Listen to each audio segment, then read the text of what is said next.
There have been 10 Batman movies, and not one of them has had the scene that I want to see in a Batman movie. And that's, I want to see the scene where Batman puts on his eye makeup, right? Because like, look, Batman's mask doesn't go all the way up to his peepers. There's like space between mask and peepers, and he puts on eye makeup. Just like a real quick scene where like the bat signal goes up, and he's like, Alfred, hand me my compact. And then he's just like, no.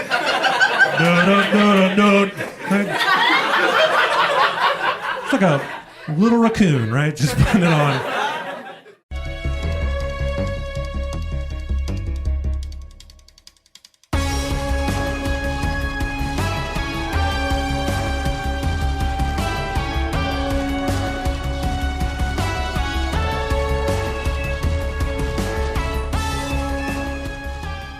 Welcome to the Phantom Zone. 3 fans, 1 podcast, and a sea of comics. I'm Noah. Kayla. And Jared. Yeah. Yay. Jared, you said you were going to Fine, introduce him. I'll do it. Fine. No, thank you so much, Mac Blake, for being on our show. You're the guest. Say hello, Mac. Hi, hello. Thank you for having me on. Yeah, of course. Like we usually don't have guests. We experimented in the past and it was a disaster. So we're like, okay, reformat. We're gonna do a one-on-one thing. But anyway, so the reason I really wanted you on, not just because you're a hilarious, wonderful man, but also because Mac's a stand-up comic. He's very funny. And what I think is interesting, because I dabble in the stand-up arts or whatever, and the thing about it is that you don't really get to choose your material. Like, in a way, the material kind of chooses itself.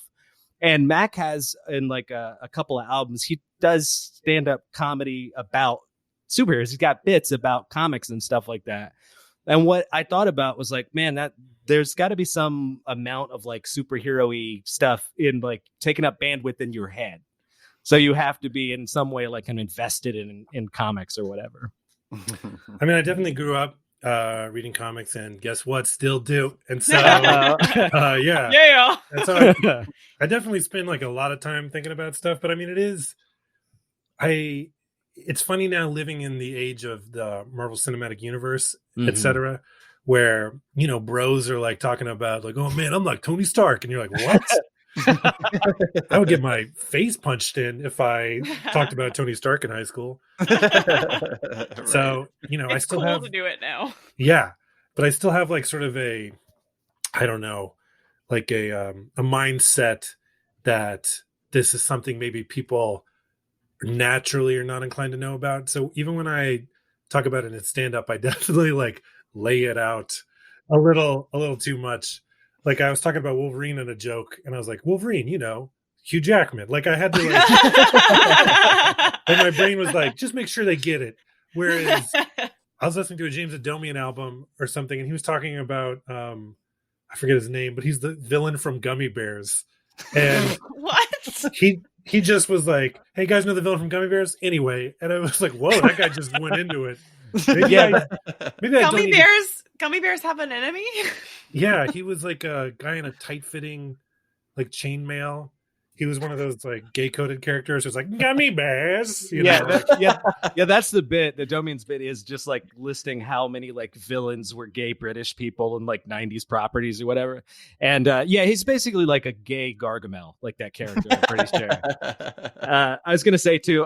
I didn't predict it, but I'm glad you said you still read comics, because this podcast would have taken a really weird turn if you were like, I used to. I grew up. They're stupid now. And no, I've leaned, especially during quarantine, for some reason I've leaned like extra hard into it.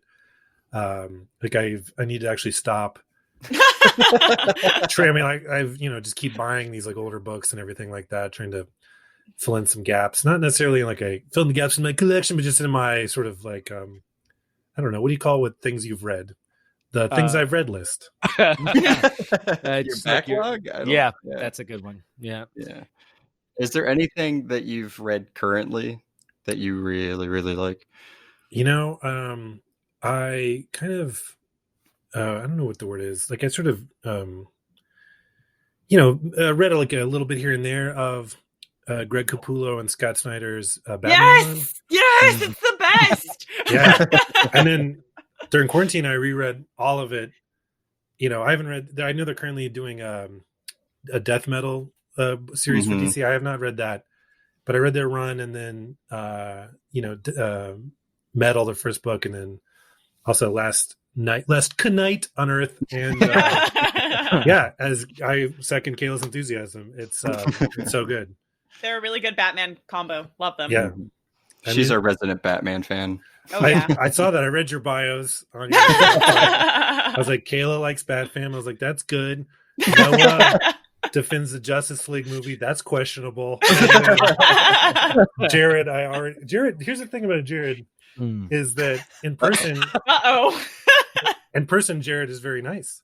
And then I was listening to your podcast, and I was like, wow, Jared is a very, all three of you, in fact, are like a fun group to listen to because you're genuinely interested in each other's opinions. You're not just trying to talk over each other like certain podcasts. And then I was like, then why is Jared such an asshole on the internet? I don't get why is that such a disconnect? I don't know how to use it. Is what it is. It's the grandpa syndrome. There is a lot of. It's also just like I always forget who I'm talking to. I think it's a really weird thing where it's like on the internet. I think I'm having this conversation with people that want to be having that conversation, and then somebody reminds you. Usually Michael Good, by the way, a good comic friend of mine. It was like, you understand other people can hear you, right? This is not just you. Yeah, I was like, yeah, it's a good point. I've tried to pull it back, but I'll get like worked up into something, and then I'll be like, "Why am I?" And I just won't even type it. Mm-hmm. And we'll get off of this after this. But yeah. I was gonna say the other thing is like I like to argue. Yeah, and in my head, I'm like enjoying it, and then I think there's like kind of around me a sea of people like, "What do we do? Why are we? No, we don't need to do." And yeah. And then, yeah, but you go back to the conversation 2 days later, and I was like, "Why is he commenting on this? It's done." Yeah. No, it's funny too because some chud will say some on our Twitter, and I'll comment, and Noah would be, "What are you doing?" I'm like, "I'm helping. Obviously, I'm helping by having this argument." Totally. But anyway, I wanted to also mention, Mac, like the way that we have approached the podcast is to kind of have like a 101 attitude about it. You know what I mean? Sort of be like, this is what we really love about the characters, and not get off into that sort of like exhaustive, like encyclopedia level thing. Sure. So, because I hope I speak for everybody. Our favorite things are really about the sort of character concept, the core, what we love about him. And since we haven't said it already, Mac's a big Spider-Man fan. That kind of grew up with Spider-Man. And it's such a broad character concept. I feel like everybody that's a fan of a character like Spider-Man or Superman, like you're coming at it at your angle, like the thing you really like. So I was curious, like, what is it about Spider-Man that like you really get into? Who's your Spider-Man? I anticipated this question, and I was trying to think about like why exactly did I gravitate so hard for Spider-Man? And I think it's because I am also I'm a huge Batman fan, but I think Spider-Man. I think it connected earlier at a younger age, maybe also because the character is a little bit more fun, a little bit lighter than Batman. But also, I think it's because, besides just visually, Spider-Man's got, I don't know, the top 2 and 3 costumes in all comic book for, personally. I'm not saying like, this is totally my subjective opinion. I'm not like, wait a second. Yeah, what are you doing bringing your opinions on here, Mike? That's I don't know. Yeah. But visually, he's good. And then also, he kind of, based on his like power set, he can do street level stuff, but he can also do a lot of like big superhero things. And there was like when I was growing up, the X-Men were like the most popular thing out there. And there was, there's like a big team or whatever, but Spider-Man, it's just easy to follow. You can kind of pick up a book, even though there were 3 of them or 4 monthlies at the time. But yeah, I think it was he just was like a really fun superhero, and I think that's what kind of drew me in as a kid. And then also, even though at times it was like a drag to read, the whole like that Parker luck, the fact that Peter Parker had it kind of tough, he's sort of one of the most recognizable fictional characters on the planet somehow felt still like an underdog, and I think that also, is sort of like a kid struggling to make friends, etc. That sort of felt like Spider-Man was my buddy. No, I mean, it's very true. Like, especially the power level thing you said is that because he can both be in these like realistic kind of like fights or whatever with Kingpin, but then you also have these like moments where he's fighting the Juggernaut, like not well, but he's doing it. Like he's sticking in it or whatever. Yeah, I think it's funny too that there's definitely opposite in the sense of Batman and Spider-Man, and it's funny because everybody talks about how Batman has no powers, so he's like, but he's always competent and knows what he's doing. It feels like every Peter Parker story it begins like here for him, and he's always fighting like 3 villains that are more powerful than him or something like that. So yeah, I totally get the underdog. They most of the time they're either his teachers or somebody that he's weirdly, oddly related to or something. Every single time. It's like his boss, teacher, or some relative. Yeah, I mean, it's a weird like sort of shortcut to having a relationship or, building up the relationship between hero and villain is have them connected. They love to do it in movies, like where, like with Dr. Octopus and Spider-Man 2, like, it's like, oh, he's exactly what you just said. No, like it's his teacher instead of in the comics or just some rando dude who doesn't know how to not graft metal arms to Yeah, for whatever reason, this science nerd is also getting into a fight with like a rich industrialist for something like that. Constantly. Well, I wanted to ask too, because I feel like for all of us, if you look at our favorite characters, it's such a random kind of like you discover it early and it just sticks to you and you just love it forever. So like with me and Thor, when those Marvel trading comics came out or cards came out, he just he had the highest stats on the back. So it's like, well, he's my hero. He's the best. I love him. So I'm curious, what do you remember? Kind of like your first, like the first experience you had, like the first comic you read? Was it the movies, video games? Like what kind of got you into the Spidey? It's funny you should mention that because I think I was in 3rd grade and I was a big turtle head. I loved nice. Yeah. Which one? What was your favorite? That was Michelangelo. I mean, he's just, I could have pegged wrong. That. Leo was the only correct answer. Yeah. Honestly, like, I feel like it's a real like an accurate Rorschach to your personality type. Like what turtle you gravitate to. I'm Jared. I'm going to go Donatello for you. No, you're wrong. You missed it.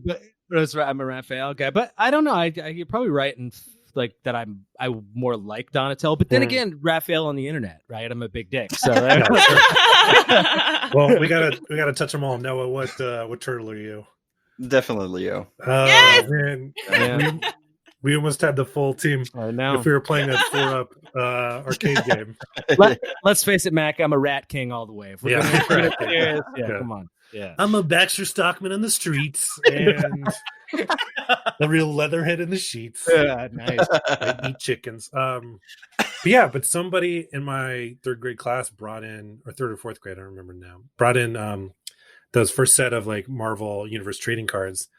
And I remember looking through them and you look on the back and there's all these like stats and stories and their origins listed or, first appearances. And it was just this like, whoa, what? Like, the fact that you were just getting a taste of this whole universe and like all of these stories and all the stuff that was out there. The fact that such like a broad history existed with these characters, I really just like dove in and like really wanted to know more. And it's funny because my favorite artist growing up was Eric Larson.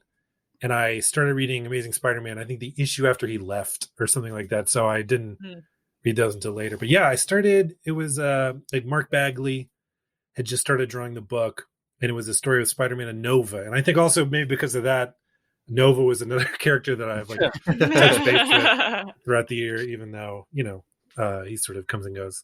I know exactly the era you're talking about too. I think isn't there also like a great story with like where Dr. Octopus reforms the Sinister Six? Yes, that's an Eric Larson book, and there was two. I mean, I was kind of jumping ahead a little bit, but I was I'm a stupid kid, and so there was these two storylines. They might have actually been happening at the same time, if not, not too far apart. Where in Amazing Spider-Man, you had the birth of Carnage, and also in the adjectiveless Spider-Man, you had the series Revenge of the Sinister Six, which was, Spider-Man facing his really powered up group. And I, being a naive kid, did not think that like, oh yeah, there's no way Marvel's going to kill off their, this character that's been around for 35 years. I instead was like really worried. I just was like, oh, there's no way Carnage is so he's gonna kill Spider-Man. Like, and like the Sinister Six, they're too strong this time. Like Doctor got adamantium arms. There's no way. Like I just was like really legit stressed reading those comics, thinking that like Spider-Man was gonna get murdered, which was spoiler alert, he did not. He made it. Yeah, that doesn't happen until later. Yeah, that's right. Yeah, and well, in that story too, it does make sense that you would be a little scared because like Doc Ock got the adamantium arms and he beat the shit out of the Hulk.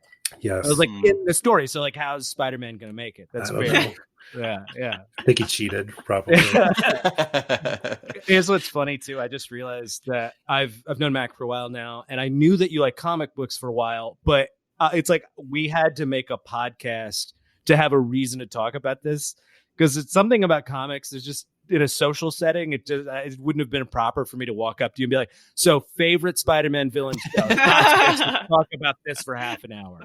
Why do you think that is? I mean, do you think it's because comics are something you sort of experience kind of in your head, like when you read them? I think so. But you guys have no problem sort of talking about them out loud, or did you? What are your experiences with that kind of thing? Yeah, I feel like that's true. You really have to gauge. It depends on what you want to get out of the conversation. So, I mean, like you were saying earlier, how anybody can know anything about these Marvel characters now because of the movies. Yeah. But if you want to have a comic conversation for comic books, then it's like, well, can you have it with somebody that's only wanting to watch the movies or vice versa? So it's an odd place to navigate now. Yeah. So, I feel like it sounds weird, right? Because I'm on I'm a co-host on a podcast about comic books. I really don't like talking about them so much because with like random strangers, because you never know what knowledge they're coming in with. Because like you had said, if they've only seen the MCU, they only have a certain set of knowledge. If they're Batman fans like me, if they've started in Rebirth, they don't know stories like Battle for the Cowl that took place before the New 52. So it's just like, because there's so much history in comics, it's hard to have a conversation on an even playing field because you never know what issues they've read, what stories they missed, what characters they like, and stuff like that. Look, Mac, we know too much. Okay? We can't just be talking. Well, I think the point is more, do you want to talk about it to know more, or do you want to just have a weird conversation where it's like, that's not right. Don't talk like you're saying something that's not right. The thing too, what's weird is that, like, because I think the first thing Max said about it's sort of like it's a very kind of unto yourself thing. There's some truth to that, because the three of us, when we were hanging out before, outside of the podcast, we wouldn't have just started talking about like what our favorite comic book weapons were for like an hour and a half, like much to my chagrin, but we wouldn't have done that. I also want to ask you about this too, because you're old enough that this is the case. That when I was a kid, I think I was traumatized because I used to do a sort of thing in my act where I talked about like I grew up gay and like in comics, and I was way more afraid people in high school were going to find out that I like comics. Like I was just things have changed now, but like I think I was just like a bit like, oh, nobody can know that I'm a big Thor fan. They can't know that. Did you have that experience in high school at all, Mac? I mean, yeah, I did wear like some comic book shirts from time to time, but I would not bring a comic to read in school.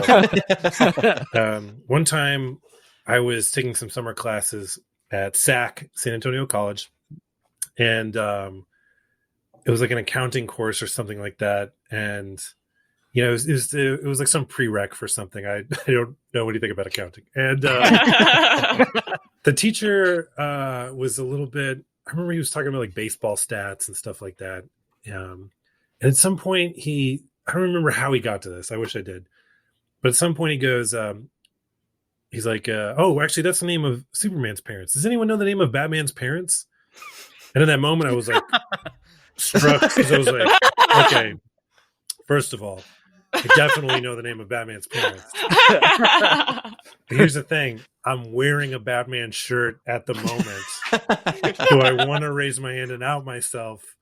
Or but I was like, also, no one will ever ask me for that info.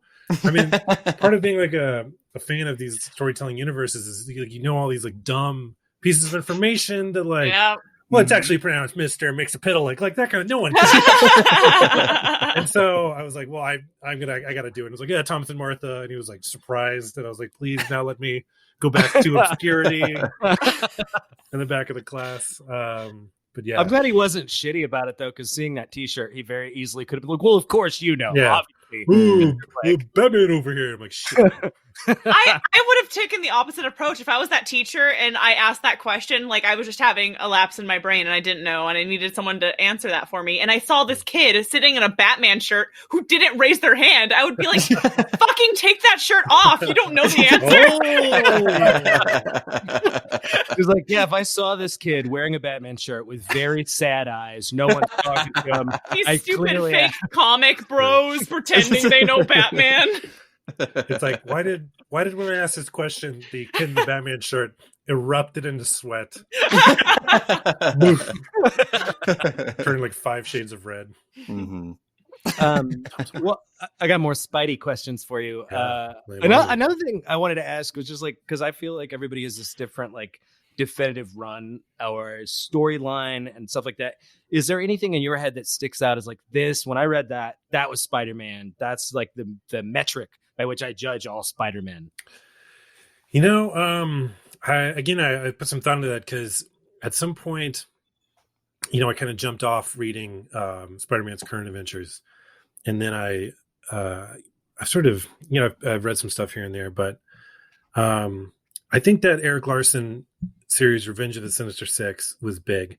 And then I kind of was like thinking about it the other day, and I was like, the period to me, which is Spider-Man, which is that Mark Bagley like run before it got weird and dark, like before I think it was this, and then there was the Eric Larson Amazing, which I went back to read, and then there's the Todd McFarlane run of Amazing, which I also liked, and then the common denominator there is the writer David, and I found out how to say his name. It's Michelini. David, we believe you. David Michelini. I used to say David Michelin, but I found out it's Michelini. Yeah. And I mean, he did a lot of stuff with McFarlane. He did this 6-issue one called The Assassination Plot, which I think was like the first trade paperback I ever bought. And that was big. He's co-creator of Venom. He wrote up until Carnage was introduced. And then, I don't think he was the writer during like Maximum Carnage or when I don't think he wrote any of the Clone Saga, which I bought at the time as a kid and was not into. And I also, although this year I completed a reread of all of the Clone Saga and all of Ben Reilly's Spider-Man, and that stuff exists. And but yeah, I think I gotta ask about that. Yeah. Go ahead. I think that run, the David Michelini Amazing run, I think for me is a really great underrated Spider-Man run too. Because the art is incredible too, because you got 3 definitive Spider-Man artists back to back. And Bagley is like fantastic, and to me, he's this sort of like weird transitional period between really old style art and new stuff. Like he still works and he does amazing stuff. He's like George Perez in that way, where it's like it feels very timeless and stuff. But yeah, so I'm glad you mentioned the Clone Saga stuff, and I'm curious. Reading it now, do you feel like just as a story it was well done and it just people were pissed because of like what they were doing to Spider-Man, or is it just kind of like a disaster, like A to B? I think it's not like they were trying to write something not great. So I mean, I kind of feel like it was maybe not great from A to B. There are some, there's an issue. It was a crossover for an ongoing larger Marvel event, Onslaught. I don't know if you guys remember that. Oh, we've covered it on the podcast. Yeah. Cool. Yeah. Mm-hmm. And honestly, it's one of my favorite books that John Romita Jr. has ever drawn. And it's just like, there's some great work kind of interspersed in between there, but it because it's part of this larger, famously disappointing whole that it gets washed away. Maybe you should explain for what the Clone Saga was, because it's infamous among Spider-Man fans. So, I mean, it's one of these storytelling devices that either is really great or it really frustrates, readers, viewers, consumers. And it's kind of the everything you know is wrong kind of twist. I mean, in Fight Club, for example, when you find out that, spoiler alert, they're one guy, I think for a lot of people that was like, oh, that's cool, that's neat. But, for Spider-Man, you're reading it and you're like, oh, it turns out the Peter Parker you love is a clone, and the real Peter Parker has been trapped in a weird bubble for 30 years or something. Yeah. And fans were like, what? Including me. And so then Marvel realized that, and then they, even though Peter Parker retired and this new clone who they called Ben Reilly took his place, they brought Peter Parker back. And in doing so, they also brought back the Green Goblin, who was another character that I feel like they've done interesting stuff with since, but that's something else about Spider-Man is, Gwen Stacy and the Green Goblin are these two pivotal characters, but they both died 10 years into Spider-Man's run. And so when I started reading Spider-Man like 25 years later, it had been like, or it had been at least like 15, 20 years before these characters have been in the books. And so I did not care about them. Like Mary Jane was my, Spider-Man's person. And so the fact that the books kept like touching upon these characters, it was hard for me to connect with that. I mean, I don't want to get too negative I think that we love negative. Okay. Kayla loves negative. Yeah. I have a friend that's a huge fan of the Scarlet Spider and will like buy all this like Scarlet Spider merch, but that was definitely a real trying point for me as a Spider-Man fan. He looks kind of cool, but the story is I remember that Norman Osborn reveal, by the way, where it's like he's come back and he takes off his shirt to reveal that he's got this big scar. It's like, and he does this whole thing. It was like, it's really me. I'm not a clone or an alien. It's me, because he's got the scar. It's like, yeah, but you were dead, so it isn't you. Like that, you can't. Yeah, I know that's. That's sort of like you thought they were dead, but now they're back is just so commonplace. I mean, it's commonplace in comics, but like in Spider-Man specifically, it'd be nice if some of these. I mean, because they've done steps where they've replaced older characters with like legacy versions, which is DC is famous for, and I think that's an interesting thing is to try and come up with new characters. But I don't know. I have mixed feelings about it. I guess it kind of depends on the story. But yeah, Clone Story sucked. There you go. That's the bit we needed to hear. Not the best. So outside of comics, as far as the movies go, what have you liked? So you have Tobey Maguire, Andrew Garfield, Tom Holland. I think you talked about I listened to the episode where you talked about Spider-Man's villains. And thanks for doing that homework, by the way. No. Spider-Man Into the Spider-Verse is the the pinnacle there is amazing. But out of the live action ones, Spider-Man 2 I think is a great movie. There was something that always bothered me about Tobey Maguire where it's like he's too good at being creepy, and then you have and then Andrew Garfield, there's some moments I think he was a good Spider-Man, and thank you. There's some fight scenes in those movies. Why did I have you on this show, man? What is even? No. I wasn't a huge fan of those, maybe because it came to after the original Spider-Man trilogy.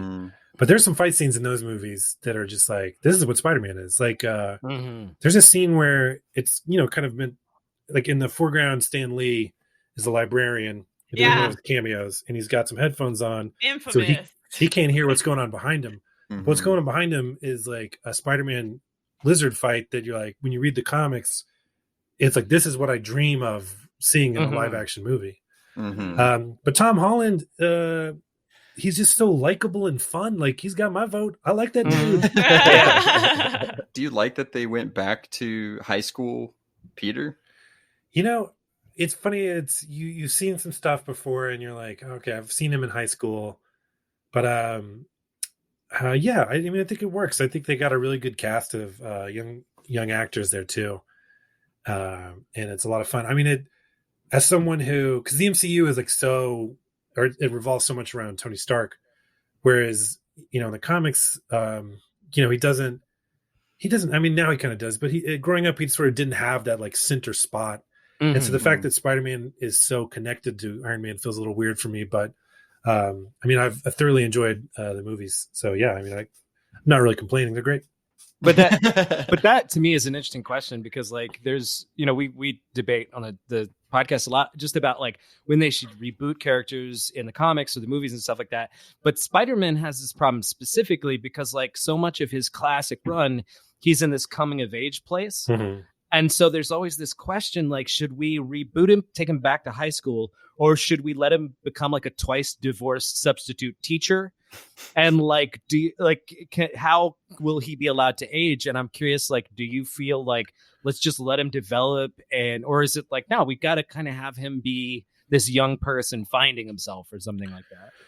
Well, I think that's kind of like two gifts that the Ultimate Spider-Man comic gave the regular. The 616 Marvel Universe Peter, because I mean I read that entire Ultimate Spider-Man run by Michael Bendis as it was coming out, and I thought that was great. And it's kind of what you're saying, Jared, about Mark Bagley being this this artist that sort of could go, what's the word, that he transcended these like different time periods of Spider-Man. Because when you had the younger Spider-Man, it allowed like the 616 Peter to kind of grow up. And now that Miles Morales is in the, Marvel Universe proper, I think it's a real opportunity for them if they want to age Peter Parker, just have him start a family, do this kind of thing. You don't need to feel that pressure to put him back in that kind of like, young guy just scraping, trying to make ends meet. I mean, you can do a younger Spider-Man with Miles Morales, and you can take Peter in sort of a new direction. I mean, I did read a couple issues of that new Nick Spencer, Ryan Ottley run, and I thought it was a lot of fun. Like, he was trying to like, I will write a fun Spider-Man, but it's also like Spider-Man, like, how am I going to pay rent? And I'm like, man, I don't care anymore. Just be Spider-Man, It's too real. Yeah. Just be Spider-Man. Have fun. Punch a bad guy. Yeah. It's also like starting to suggest maybe Peter's bad at learning basic life skills at that point. Like, man, just save money, man. That's what you need to do. Yeah. Budget. No, that's great. Yeah, and I honestly really like the Nick Spencer, Ryan Ottley stuff, but I think you're right. They have this problem of like trying to figure out like what of Spider-Man is the essence that they're trying to hold on to and whatnot. And actually, I mean, I didn't connect it until you said it, but Into the Spider-Verse having Miles versus like letting Peter, honestly, that Peter Parker in that's like the failed Peter Parker, I guess. Parker. Sweatpants Peter. Actually, that's a perfectly functional, awesome Spider-Man. Yeah. You know what I mean? Like, I mean, he should do sit-ups or whatever, but he's still, you're right. That's what I want out of a Spider-Man. Does he function? Yeah. If you could recommend a comic book, a Spidey comic to anybody, what made me think about this, by the way, thank you for that background, Mac. Thank you for info, so we know that you like I like comics. It's not. This is just where my computer is. I wasn't like. It's even better. Yeah. It's even. I was like, let me take my computer to the cred room. Like in college when you go into the professor's office and it's nothing but books. It's like, yeah, no, I get it. You're very smart. I totally understand. Yeah. Like, law firms are required to have these like law volumes. It's not, they're like, oh, every second I get, I'm hitting those, Yeah. But they also, it's always Plato's Republic or some shit up there too. Like, that comes in when they're doing like corporate law or whatever. But anyway, but yeah, so what would you recommend to like a new Spidey Man reader, somebody that doesn't really likes the character, doesn't have a grasp on it or something like that? I mean, I kind of struggle with this because Spider-Man doesn't have the story arcs that kind of, I mean, like, with Batman, there's like so many of these like famous classic story arcs you can give people, like Year One or The Long Halloween or something like that. But with Spider-Man, he does. I mean, I know people like Kraven's Last Hunt, but that to me it's more of a Kraven story than a Spider-Man story. Mm-hmm. Very true. So I mean, I don't think you can go wrong with Ultimate Spider-Man. It was designed for that reason, to give new readers a kind of streamline everything. Yeah, exactly. And also the thing is it's really good. But I mean, they also, every few years they like restart, with a new sort of creative team and run. And I think those are things you can give people like that Ryan Odling, Nick Spencer run feels really accessible. I didn't read like Dan Slott's first book, but I know he had like a gigantic run. But yeah, I mean, also that Assassination Plot comic, I don't know. I mean, how do you guys, let me ask you this. How do you guys feel about Todd McFarlane, like his art? And is that something that spoke to you, to people or what? I want to hear from you two because, I feel like I'm of age where it's stuck in my, I don't know, like nostalgia circuit or something like that. You guys are a little younger. So what are your McFarlane thoughts? Yeah, so much younger, Jared. Thank you. I am a beautiful 37 years old. And you guys are late 20s or something. Yeah, I mean, Todd McFarlane can be good. I think it really depends on what he's doing. As far as the Spider-Man story I would recommend, or ones that I like, I do like Ultimate Spider-Man. That's one that I usually recommend to people. But I also really like the Spider-Man Life Story one. Oh, yeah. Oh, yeah. Because you get introduced. It's not so much action that you would normally find in a really big Spider-Man run, but you get everybody that he's interacted with. And you also get to see him going through high school to aging. So I've always liked that one. I think it's a really interesting take on the character, and it goes back to the street level roots that he has. I like. Yeah, Kayla, you got a Spider-Man opinion here? In terms of Todd McFarlane's art, I feel like it has a very like 80s, 90s macho vibe to it, which isn't something I normally associate with Spider-Man, but. if there was ever an effeminate character, Spider-Man. No, actually, what's really funny is that you have this. You see it as like a masculine thing. When I was a kid, I always thought it was very creepy, like not in a gross way, but like in a horror comic way. Like his stuff. Like I was gonna say like Spawn. No, yeah. Well, now what I've said sounds dumb, but that's a good point. No, he's really good. Well, I mean, I was right there with you. Growing up, I thought his pre-spawn Spider-Man stuff was a little like gross. And I didn't particularly think he drew the best Spider-Man, but there's something about his artwork that has this like kind of energy to it. And like he draws these really big characters that it's kind of, I think it's good, but it's like it was never my favorite. It's like the same reason like I'm a little older than everyone else here. But Rob Liefeld stuff with like, it's real bad, but like you read it and you're just like, it does have a certain energy to it that oddly spoke to these 90s kids. I don't know why. But also it's bad. I think it's bad too. What's crazy about it is that I only know this as a fact. I can't feel it, but I've been told there are a bunch of people that now think of it as like this weird Neo Jack Kirby thing. And motion is interesting because I know I see your eyes and I'll see those eyes and raise them. It's like if you go back and look at Jack Kirby's stuff, the stills aren't the greatest thing in the world, right? Like his proportions are also weird. The hands in Jack Kirby's stuff are just gigantic mitts and stuff, and that's the kind of stuff that Liefeld would get criticized for, is like the weird proportions, the anatomy's bizarre. He's but also like awful. No, he's. You're right. I'm not. Yeah. As a person, he looks like his drawings. I like his politics. I'll tell you that. But at the same time, like what Mac's saying, like the kind of motion of it was really captivating for people. So that's the nicest thing I can say about is that guy. Yeah, he seems to like stuff. He's enthusiastic about everything. Good job, Rob. He's actually a lot like Rob Zombie too, where he's like a big fan of things, but not good at making them. I remember. I don't know if you guys are old enough to have ever read Wizard magazine. I don't remember when it folded. Oh yeah. But they did an interview with him and they showed his studio, and basically he bought every action figure or collectible that ever came out. And so as a little kid with a collector's mentality, you look at that and you're like, whoa, it looks amazing. But also like he bought stuff that even at the time I remember being like, that's cool. And then I was like, wait, why did you what? Like he bought like Batman Forever statues. So like you own a statue of Tommy Lee Jones's Two-Face. Why? Like that's Like I feel like we're looking at someone's like weird hoarding addiction. I don't know, but yeah, he's enthusiastic about stuff. Kayla, what about? Is there a Spider-Man story that you would give to a new reader of Spider-Man? Play Spider-Man on PS4. That's what I would recommend. You know what? That's not bad because you get a taste of all these different characters, and if somebody's like, "Oh, I like that," I'd like to learn more about the Shocker or whatever. Yeah. I always like the multimedia approach to comic book recommendations. It doesn't have to be limited to books, but. Yeah.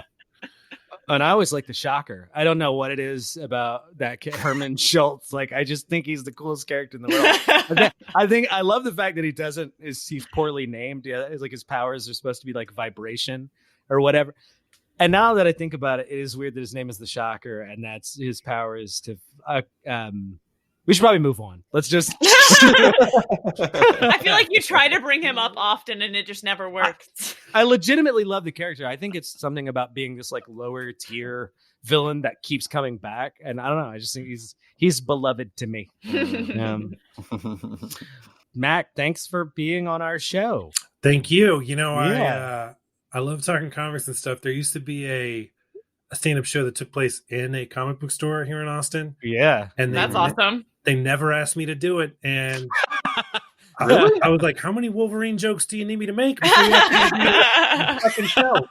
So I don't remember who ran it, but I hope they have bad things happen to them. I do. I actually think it's probably they thought you were too good to do that show. That is wrong. Are you scared to say who it is, Jared? I'll say it. They're a friend of mine, so I think they actually listen. I think they listen to. Yeah, the I would never. too. Look, Max got a thing. I would never mention Scott Sticker on this podcast. Scott Sticker. I know that name. Get him, Scott. You fucked up. I would have loved to have done it. Yeah, thanks, Mac, for coming on. Thank you, Noah, Kayla, and Jared McStillymouth. It was a lot of fun. A good fun time. Thanks for having me. Thanks for listening. Follow us on Facebook, Instagram, or Twitter at The Phantom Zone Pod for more podcast updates.